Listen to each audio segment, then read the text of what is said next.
Karel Štědrý, Zdeněk Polreich, Štěpánka Helgertová a Steven Seagal. To jsou jména, která se váží k datu 10. dubna. A dnes máme Mezinárodní den sourozenců. Tak popřejte bratrům, sestrám, sestřenicím, no zkrátka dobře všem svým sourozencům. Třeba je jeden z nich Daria. Ta totiž dnes slaví svůj svátek. A pokud máte sourozence na Slovensku, dejte si pozor, aby to náhodou nebyl Igor, protože ten má také dnes svátek. V tento den se narodila jedna z velkých hvězd 60. let, můj oblíbenec Karel Štědrý. Já jsem především miloval jeho písničku Zde Alfons, halo, to byla moc hezká písnička. Narodil se také šéfkuchař a gastronom Zdeněk Polreich, anebo kajakářka Štěpánka Helgertová.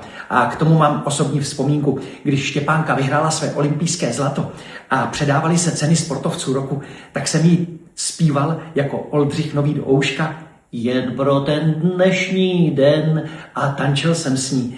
Moje vzpomínka na celý život. Jo, a ještě tady máme jedno narození.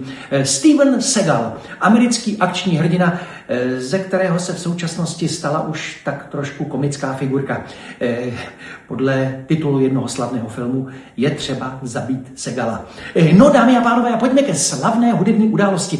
Psal se rok 1980 a právě v tento den se konečně po 10 týdnech škrábání nahoru dostává na první místo německé hitparády písnička Petra Kenta It's a Real Good Feeling. Pamatujete? To byl nádherný hit. Well, it's a real good feeling. You got me rocking and reeling. You got me begging and stealing for your sweet love.